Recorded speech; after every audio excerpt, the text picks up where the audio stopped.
السلام عليكم ورحمة الله وبركاته.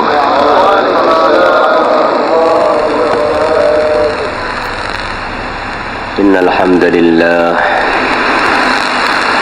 نحمده ونستعينه ونستغفره ونؤمن به ونتوكل عليه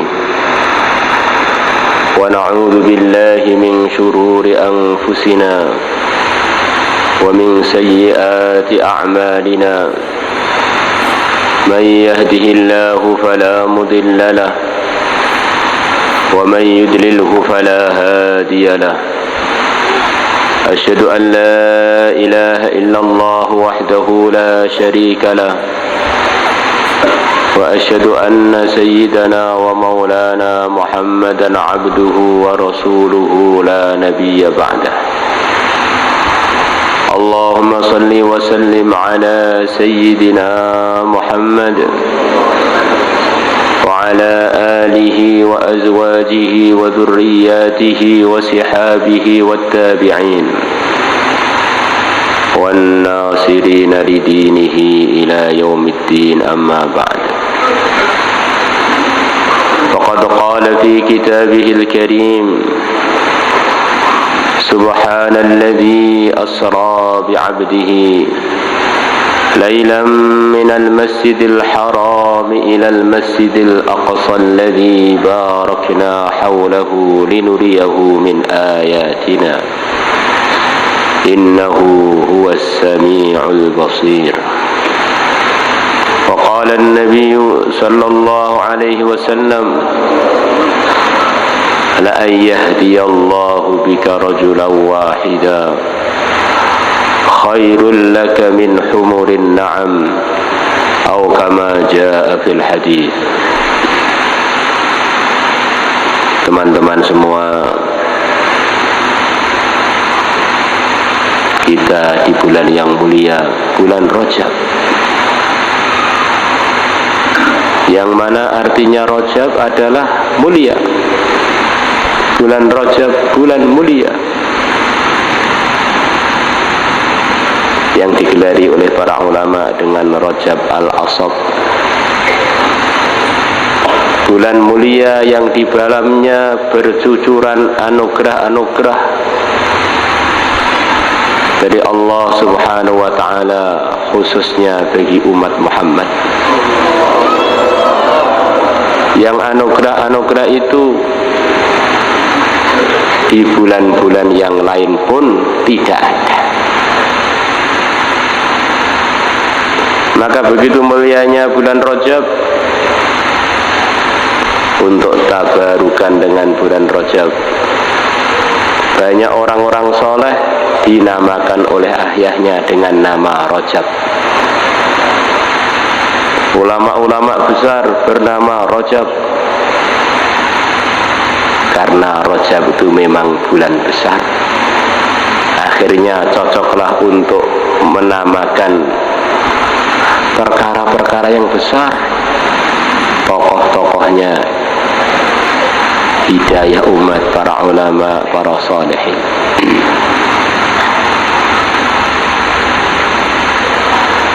Di bulan Rajab ini Allah telah menghibur yang mulia Nabi besar Muhammad SAW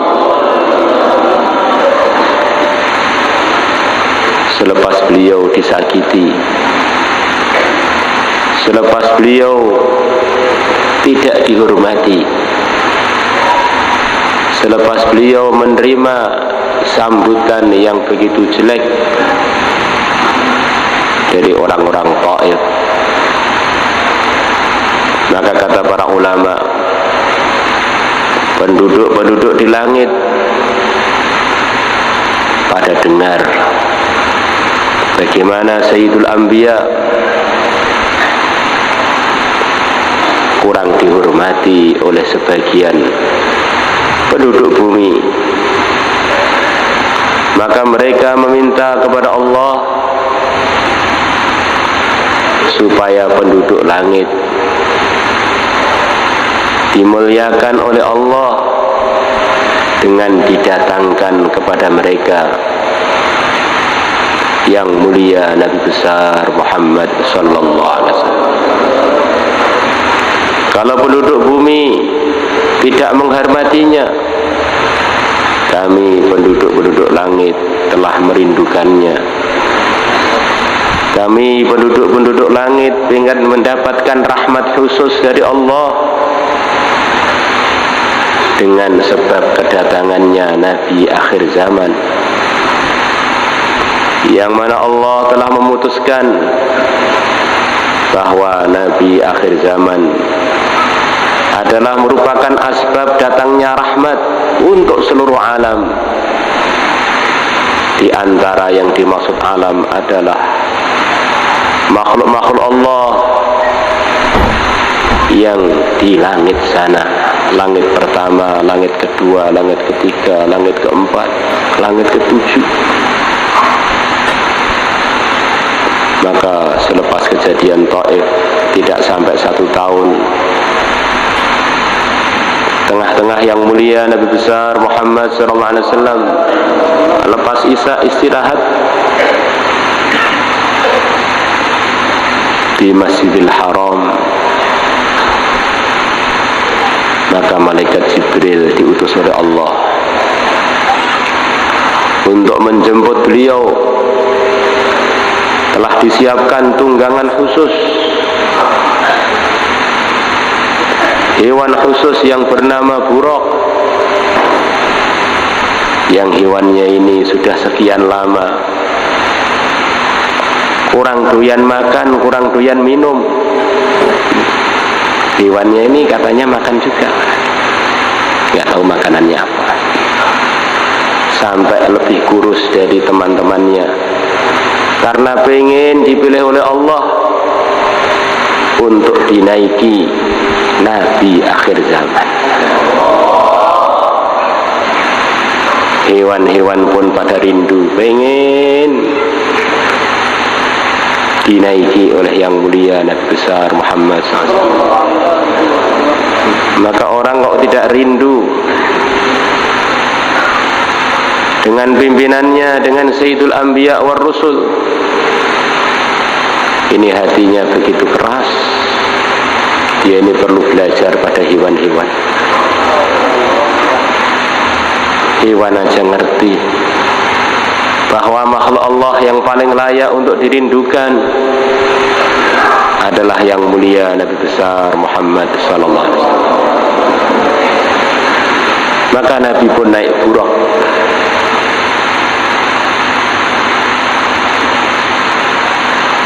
Yang mana buraq ini begitu cepat,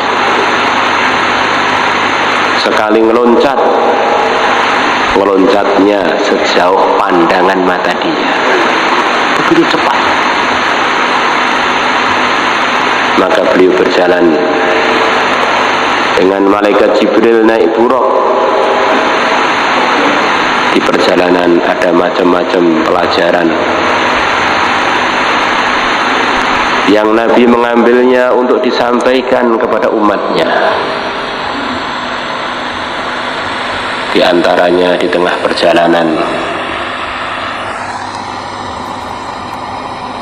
ada yang mengatakan iblis, ada yang mengatakan bawahannya iblis, tapi sepertinya yang paling cocok adalah iblis. Dia melihat Nabi mau dimuliakan, dipanggil oleh Allah untuk mendapatkan anugerah-anugerah khusus dan untuk menggembirakan hamba-hamba Allah di tempatnya sana, di langit sana. Maka iblis usaha menggagalkan perjalanan yang mulia Nabi besar Muhammad SAW. Dia membawa obor, pengen mencelakakan Sayyidul Anbiya. Iblis tahu itu tidak akan berhasil, tapi iblis pantang mundur, pantang menyerah. Yang penting usaha, hasil nggak urusan. Kadang-kadang kita ini datangi orang untuk kita ajak ke masjid sekali, 2 kali, 10 kali. Ada kemungkinan orang itu akan mau suatu saat, tapi kita sudah bosan duluan. Kemungkinan keberhasilannya masih ada. Yang kita datangi orang-orang beriman, dia sudah membawa nur iman, nggak tahu seberapa besarnya dia sudah membawa iman. Ini iblis itu begitu semangat, tidak mungkin dia akan bisa menggagalkan program itu, tapi dia tidak mundur untuk mengajak kepada kehancuran, untuk menghancurkan kebenaran. Tidak pernah tidak semangat.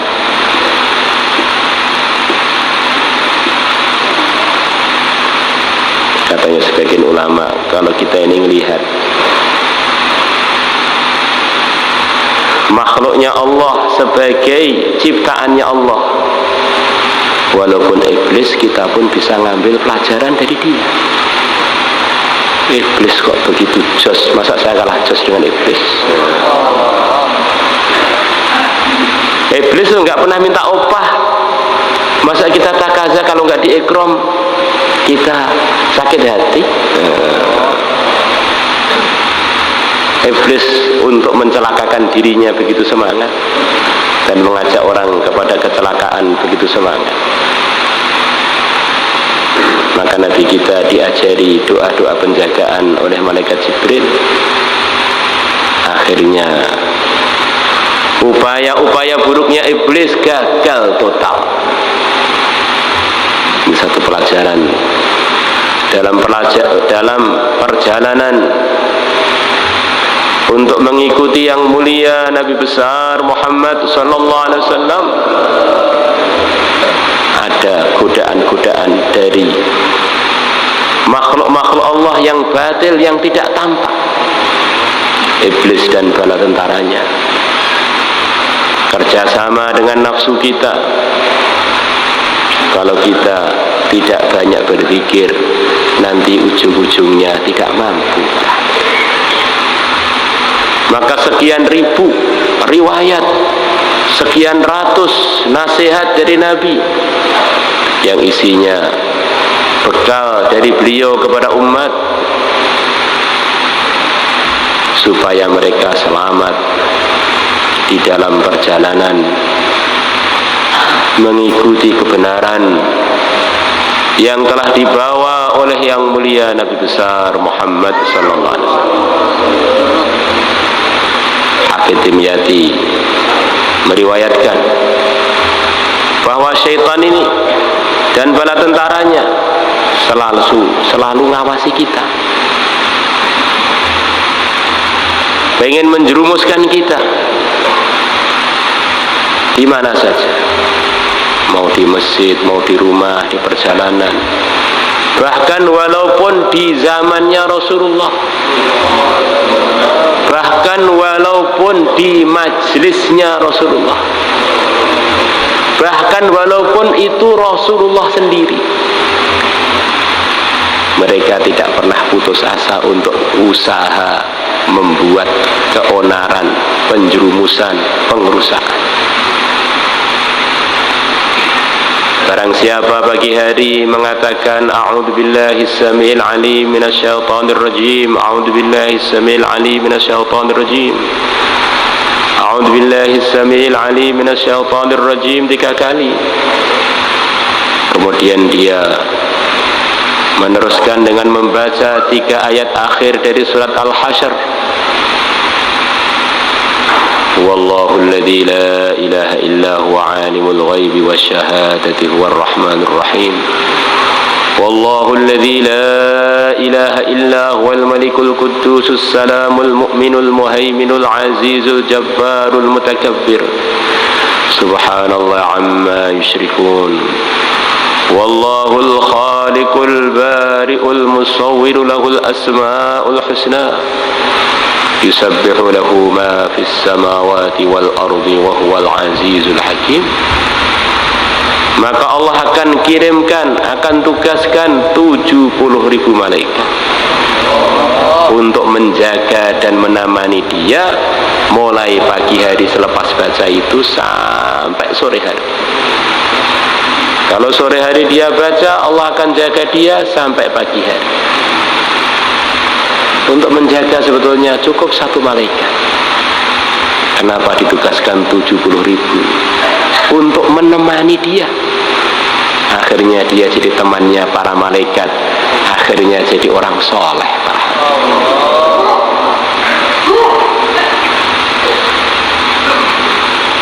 Orang itu di majelis yang terbaik, kalau nggak ditolong oleh Allah juga nggak dapat kebaikan. Jadi kalau Allah sudah tolong seseorang di rumahnya Fir'aun, tempatnya kemusyrikan, dia ngaku jadi Tuhan, saingannya Allah. Istrinya Fir'aun tidak terpengaruh, malah dapat hidayah. Hatinya bukan bersama suaminya, di hatinya bersama Nabi Musa. Karena Allah nggak jaga istrinya Nabi Nuh. Kata sebagian ulama, sebagian istrinya Nabi Nuh dan sebagian istrinya Nabi Lut hatinya bersama orang-orang yang tidak beriman. Walaupun dia di suasana terbaik, pelajaran terbaik, suami yang terbaik di masanya, seorang nabi, seorang rasul. Maka Habib Dimyati menceritakan, dinukilkan dari Nabi, bahwa manusia akan terus diawasi oleh syaitan.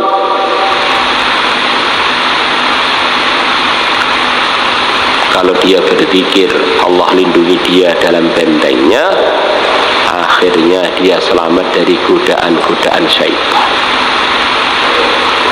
Insyaallah kita sempurnakan wirid-wirid kita para hadirin. Semua usaha kalau tidak ada targetnya itu kurang serius. Ada orang datang pada orang tuanya, Pak, saya sudah pengen nikah, pengen dicarikan pandangan-pandangan. Oh ya, kamu sudah serius pengennya? Sudah. Nah, kapan pengennya nikahnya? Kapan-kapan. Bulannya apa? Bulan apa saja. Kapan lamarannya? Ya kalau ada kesempatan. Maka orang yang katanya pengen sesuatu, kemudian dia nggak punya target untuk sesuatu yang dia ingini, sebetulnya itu masih mengandung main-main.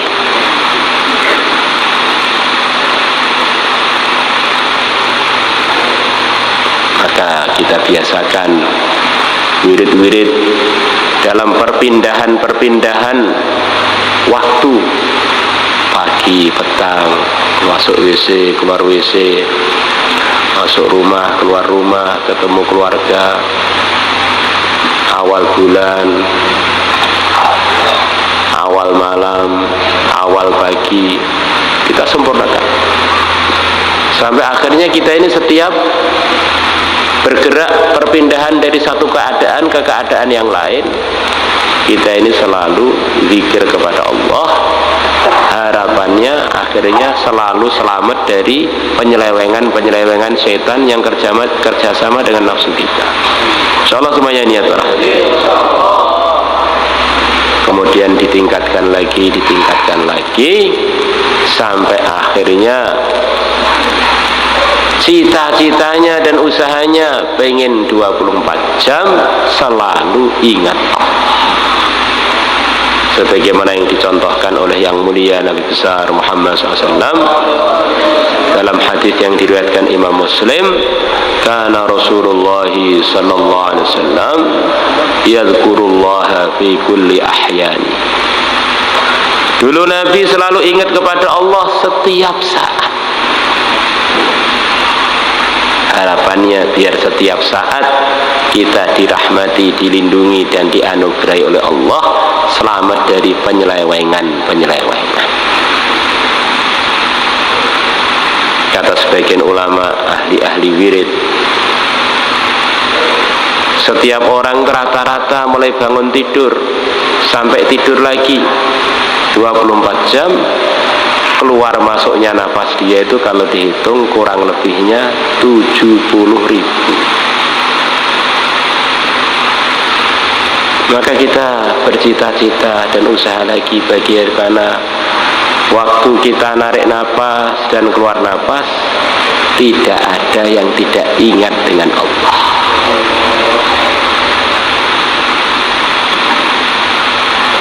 Angfas per angfas, setiap nafas ingat Allah.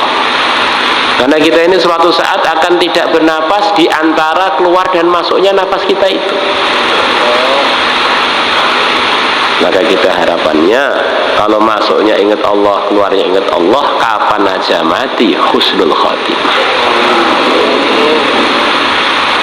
Zikir itu para hadirin adalah satu amalan yang harus disinergikan dengan semua amalan.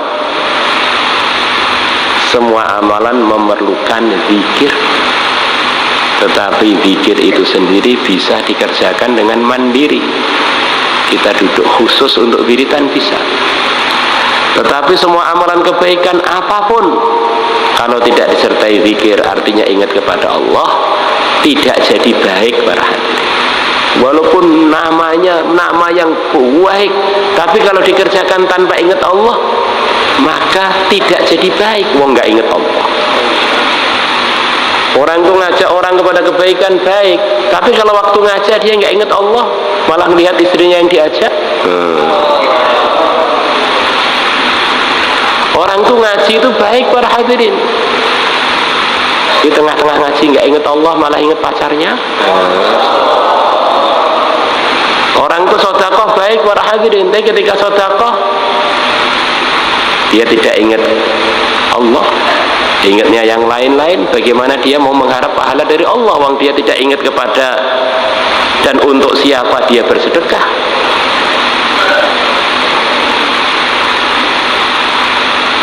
Hadirin yang dimuliakan Allah Subhanahu wa taala, dalam perjalanan ada yang memanggil-manggil Nabi kita dari arah kanan.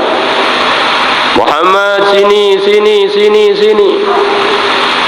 Malaikat Jibril menerangkan, itu adalah panggilan dari Yahudi, panggilannya Yahudi. Ada lagi panggilan dari kiri, Muhammad, Muhammad, sini, sini, sini. Malaikat Jibril menerangkan, itu adalah panggilan Nasrani. Di dalam program-program kebaikan mengikuti yang mulia Nabi besar Muhammad SAW, di antara gangguannya di dunia ini ada program-program kebatilan yang mimpin program-program itu adalah Yahudi atau Nasrani.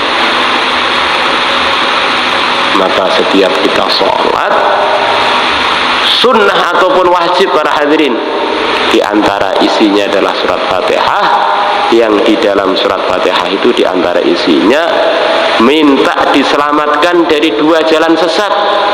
Jalannya orang yang dimurkai Allah yaitu orang-orang Yahudi, jalannya orang-orang tersesat yaitu orang-orang Nasrani.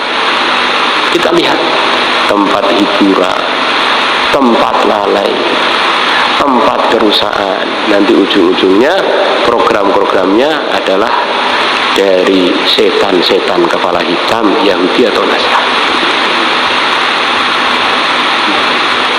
Begitu itu berhati. Jadi ada setan yang tampak dan setan yang tidak tampak. Kata para ulama, setan itu bahasa Arab, artinya tukang melanggar. Terus jadi kaya setan, maksudnya tukang langgar. Syaitana zaitun, Zaid telah menjadi seperti setan, maksudnya telah menjadi kehidupannya itu isinya pelanggaran.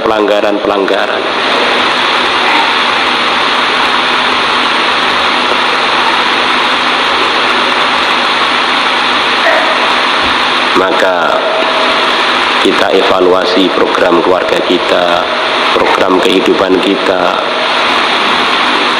Kita lihat mulai bangun tidur sampai tidur lagi. Kalau program-program itu ikut Rasulullah akan selamat dari penyelewengan tadi. Kalau enggak kita akan terjerumus. ikut nafsu, ikut syaitan, atau ikut programnya Yahudi dan Nasrani.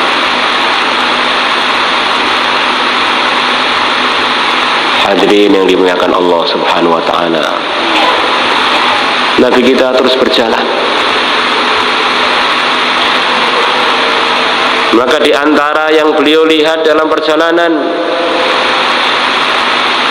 beliau mencium bau begitu wangi. Malaikat Jibril menerangkan, kita sekarang sedang melewati kuburnya seorang wanita yang telah wafat syahid demi mempertahankan imannya. Dia adalah Masyitah, seorang wanita muslimah yang kerja di istananya Fir'aun, yang dia telah digolimi Fir'aun dan teman-temannya, dibunuh dengan pembunuhan yang begitu kejam. Beliau digodok hidup-hidup dengan putra. Sejak dulu ini soft awal dalam memperjuangkan agama, di antaranya adalah para wanita. Bahkan wanita ini punya cerita yang istimewa, kata sebagian ulama. Ketika yang mulia Nabi besar Muhammad SAW dikehendaki oleh Allah untuk wafat, maka sekian banyak laki-laki goyang, bahkan sebagian murtad. Tetapi wanita-wanita muslimah tidak ada ceritanya murtad. Wanita ini kalau dididik benar, kalau sudah punya prinsip kebenaran, banyak laki-laki yang kalah. Maka begitu pentingnya wanita, kata sebagian ulama, nasihat di Quran ini secara umum wanita sudah masuk, tetapi ada nasihat khusus untuk para wanita, tidak kurang dari 550 ayat di dalam Al-Quran. Di wanita itu penting. Kita semua yang di sini, yang bicara ataupun yang mendengarkan, semuanya adalah anak-anaknya wanita.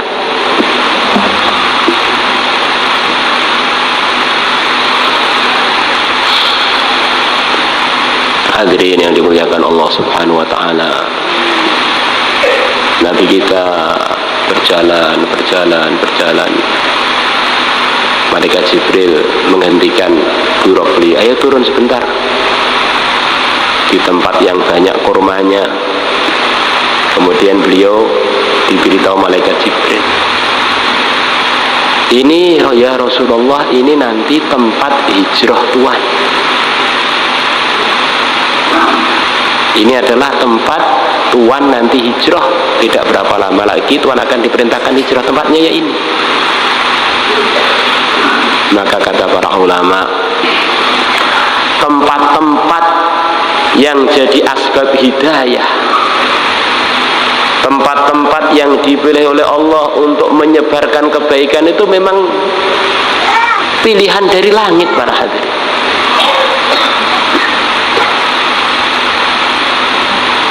Madinah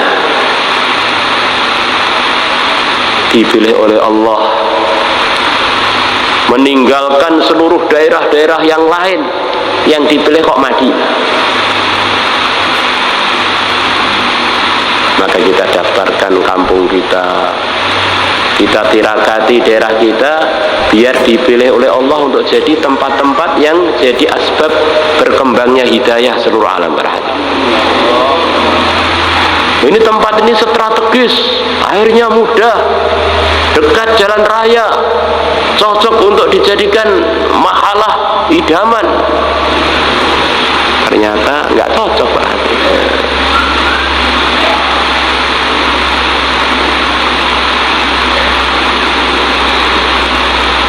Allah telah berfirman, Maha Suci Allah yang telah menjalankan seorang hambanya di derajat tertinggi di kalangan makhluk adalah derajatnya Sayyidul Anbiya. Beliau digelari oleh Allah hambanya Allah. Maka kalau kita ini pengen derajat kita naik, buang semua program kita, buang semua nafsu kita, mulai ujung kuku sampai ujung rambut hanya taat, taat, taat, taat, taat. Harapannya kita diterima sebagai hamba yang diridhai Allah.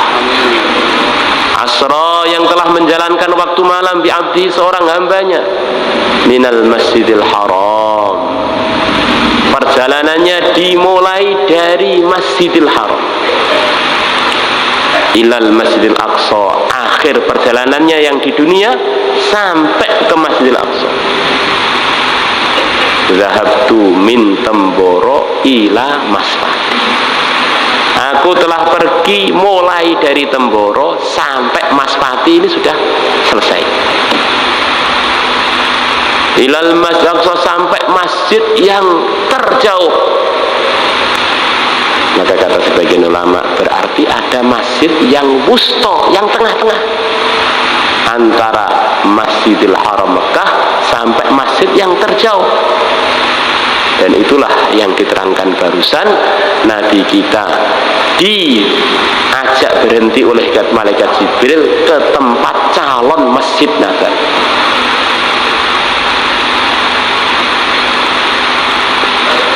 Maha suci Allah, Maha suci Zat yang telah menjalankan waktu malam seorang hambanya.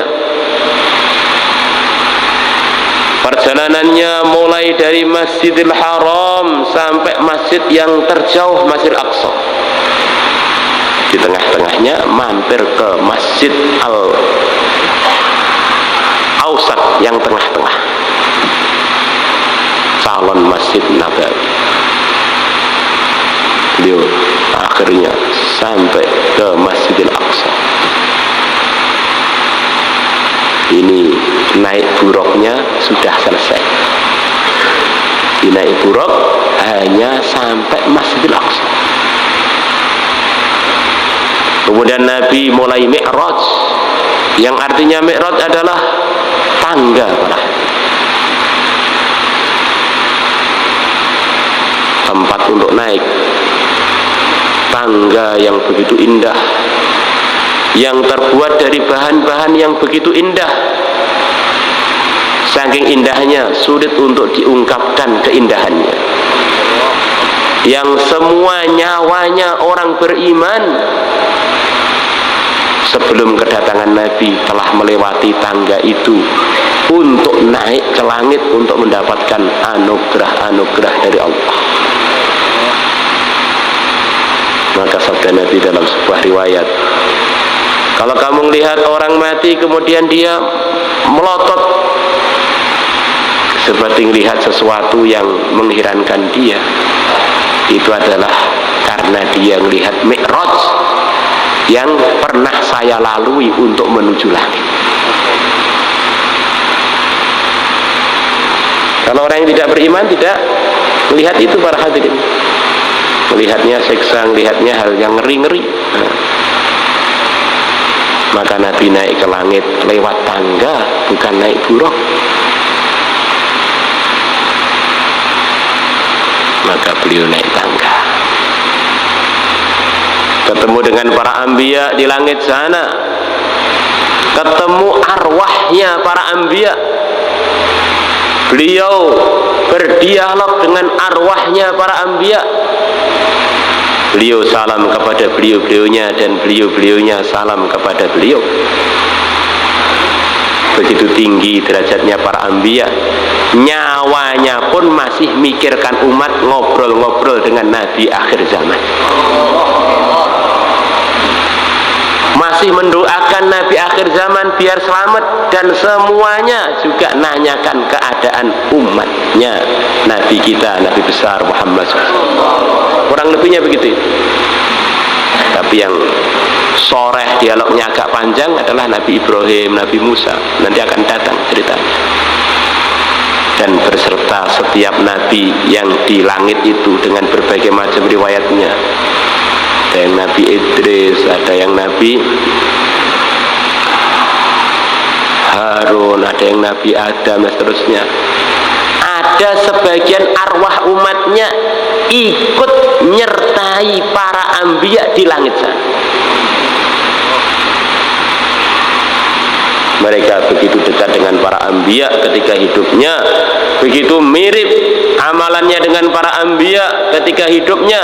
Maka selepas wafatnya, ketika Nabi kita Mi'raj, ngelihat umat-umat yang taat itu oleh Allah dimuliakan, nyertai para anbiya di langit sana, langit pertama, langit kedua, langit ketiga, langit keempat, langit keenam. Sampai akhirnya yang mulia Nabi besar Muhammad SAW ketemu Nabi Ibrahim, yang mana beliau sedang bersandaran dengan di Baitul Ma'mur. Ka'bahnya para malaikat di langit dan penduduk langit, dan arwah-arwahnya para anbiya di langit, dan arwahnya orang-orang beriman yang ada di langit, untuk beribadah di sana, mendekatkan diri kepada Allah di sana.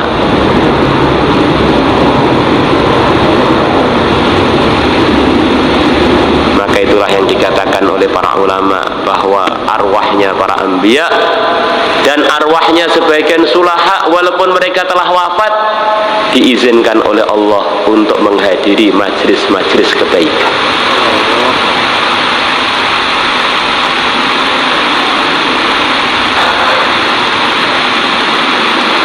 Nabi mengatakan, saya ketemu dengan Nabi Ibrahim. Kalau kamu pengen tahu Nabi Ibrahim itu seperti siapa, lihatlah saya, mirip banget dengan saya. Nabi Ibrahim titip salam khusus untuk umat Muhammad. Beliau mendoakan umat Muhammad, mendoakan kita supaya diselamatkan oleh Allah dan disayang oleh Allah. Maka kata sebagian ulama, kalau kita dengar cerita ini, bagusnya menjawab ala nabiyina wa ala Nabi Ibrahim as-salatu wassalam.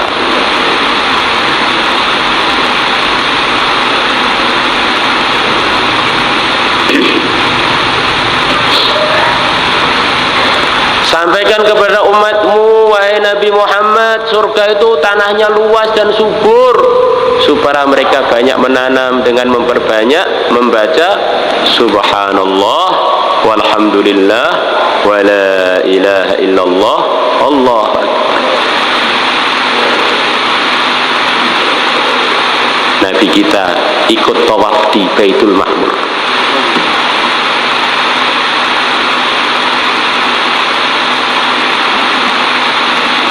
Beliau ketemu di sana dengan arwah-arwahnya umat Muhammad yang telah wafat, menyertai beliau tawaf di Baitul Ma'mur.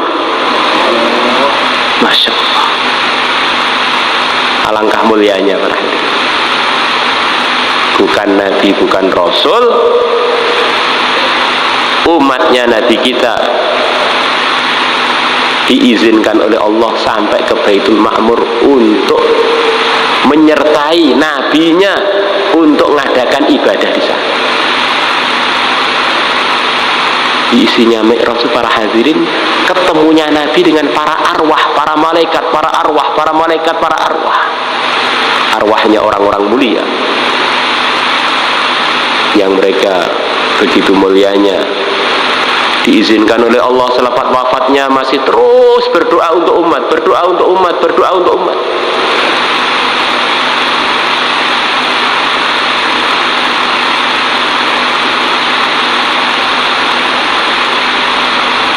Kemudian sampai Nabi kita ke langit yang ketujuh, ketemu dengan Nabi Allah Musa. Kemudian Nabi kita naik lagi ke Sidratul Muntaha, tempat yang tidak ada seorang pun dari makhluknya Allah yang diizinkan untuk sampai ke sana kecuali satu saja, yaitu yang mulia Nabi besar Muhammad SAW. Jibril pun tidak diizinkan untuk sampai ke situ. Maka Nabi Musa nangis, ya Allah, saya enggak menyangka ada hambamu yang derajatnya lebih tinggi dari saya. Di Nabi Musa, kata para ulama, dari Cerita ini adalah Nabi yang tertinggi derajatnya selepas Nabi Muhammad. Ternyata Nabi akhir zaman derajatnya lebih tinggi melebihi saya. Ini nyawanya Nabi Musa, Pak. Ini nyawanya Nabi Musa.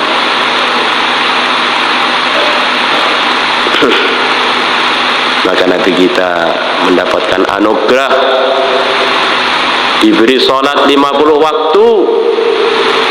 Kemudian Nabi kita turun mampir ke tempatnya Nabi Musa. Dapat perintah apa engkau wahai Nabi Muhammad? Saya dapat perintah sholat 50 waktu untuk umat saya. Nabi Musa mengatakan, umat kamu gak akan kuat 50 waktu, usul lagi supaya diturunkan, jangan 50 waktu. Bagaimana risaunya Nabi Musa untuk umat Muhammad. Maka kalau umat Muhammad gak adab dengan Nabi Musa, ini memang gak tahu diri, Pak. Ini 50 sholat atas usulnya, nyawanya Nabi Musa, akhirnya terdiskon sampai menjadi 5 waktu yang pahalanya tetap seperti 50 waktu. Begitu 5 waktu Nabi Musa masih usul lagi, wahai Rasulullah, wahai Nabi Muhammad, usul lagi.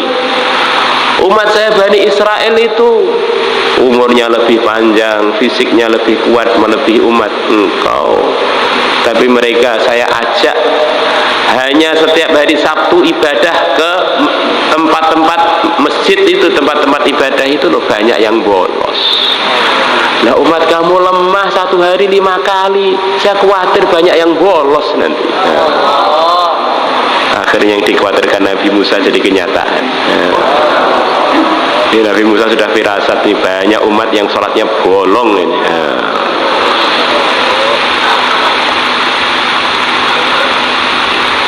Maka kata sebagian ulama, ketika Nabi kita datang ke langit, itu baru perkenalan dengan arwahnya para nabi, para rasul. Sebagaimana zahirnya ketika pertemuan, siapa yang datang? Nabi akhir zaman. Oh sudah diutus toh, ini baru kenalan.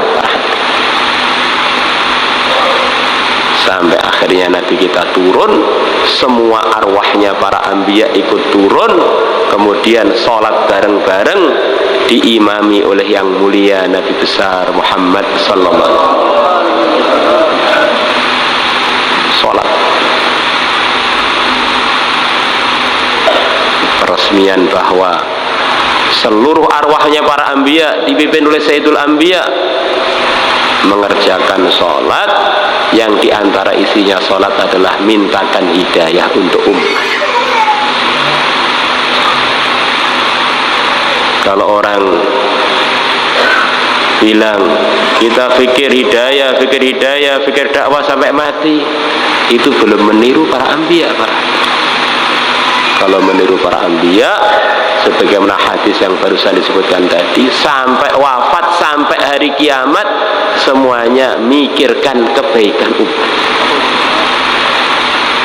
Dalam hadis riwayat Tabarani, Nabi kita bersabda, al-anbiya ahya'u fi kuburihim yusallun. Para nabi, mereka adalah hidup di kubur-kubur beliaunya, mereka mengerjakan sholat. Hidupnya habis untuk usaha hidayah, isinya kesibukannya selepas wafat adalah mikirkan hidayah untuk umat, Pak. Di antara kesibukan Nabi kita mengatakan, aku melihat Musa sedang sholat di kubur. La ilaha illallah. Hadirin yang dimuliakan Allah Subhanahu wa taala, ketika haji wada, Nabi kita dengan para sahabat haji, maka beliau mengatakan, saya melihat Musa ikut hadir haji, saya melihat dia mengucapkan talbiyah, saya melihat dia tawaf, saya melihat dia di Mina. di arwahnya Nabi Musa dia di langit ketujuh, ya dikubur beliau ya ibadah. Kemudian umat Muhammad haji, beliau juga ikut serta. Masya Allah, hadis riwayat Bukhari. Maka karena banyaknya cerita para anbiya, bahkan pengikutnya, sebagian anbiya diizinkan untuk menghadiri majelis-majelis kebaikan,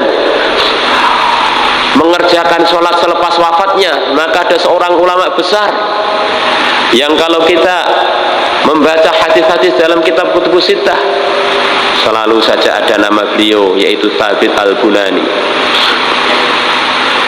Beliau itu begitu cinta sekali kepada sholat, cinta kepada sholat. Maka beliau diantara doanya, hari-hari doa, ya Allah, saya telah mendengar ceritanya para nabi, para rasul, sebagian pengikutnya sudah wafat masih diizinkan sholat, diizinkan ibadah ini, ibadah itu. Kalau memang ada di kalangan umat Muhammad yang diizinkan, saya minta termasuk yang diizinkan selepas wafat masih diizinkan sholat terus. Inilah pelajaran dari Isra wal Mi'raj. Selepas wafat pun cita-citanya terus usaha hidayah untuk umat. Insyaallah semuanya niat para hadirin, memintakan umat kepada Allah supaya selamat. Assalamualaikum warahmatullahi wabarakatuh. Supaya keluarga Nabi dan keluarganya dibarokai oleh Allah, dirahmati oleh Allah. Maka akhirnya Thabit Al-Bunani wafat. Maka ada orang musafir melewati kuburannya Thabit Al-Bunani tanpa dia tahu kalau itu kuburannya Thabit Al-Bunani. Dia heran, kok kuburan itu ada cahayanya, cahaya apa sih itu? Maka usil-usil dia ngintip. Ternyata kaget setengah mati, di dalam kuburan kok ada orang sholat. Maka beliau tanya pada orang kampung, kuburnya siapa itu ya? Memangnya ada apa kok tanya? Saya lihat ada orang sholat di situ, di dalam kuburan. Oh, itu kuburnya Syekh kami Thabit Al-Bunani yang hari-hari minta kepada Allah, selepas wafatnya minta diizinkan untuk tetap boleh sholat. Jangan sampai kita ini masih hidup aja sholatnya malas-malas. Kalau kamu memperbaiki sholatmu, berarti kamu telah memperbaiki seluruh hidup. Kalau kamu tidak memperhatikan sholatmu, berarti nggak memperhatikan hidupmu. Kalau kamu hanya memperhatikan sholatmu setengah-setengah saja, berarti perhatian kamu pada hidupnya ya setengah-setengah. Ini adalah kunci tarbiyahnya umat secara rohani, adalah dengan memperbaiki sholat. Selepas beriman, perbaikannya semuanya dimulai dari sholat. Ada beberapa sahabat dilaporkan kepada Nabi, amalannya tidak pas, tapi orang ini masih rajin sholat. Maka Nabi mengatakan, inna sholatahu satanha, sesungguhnya sholat dia akan menghentikan dia dari yang kamu laporkan yang buruk-buruk itu.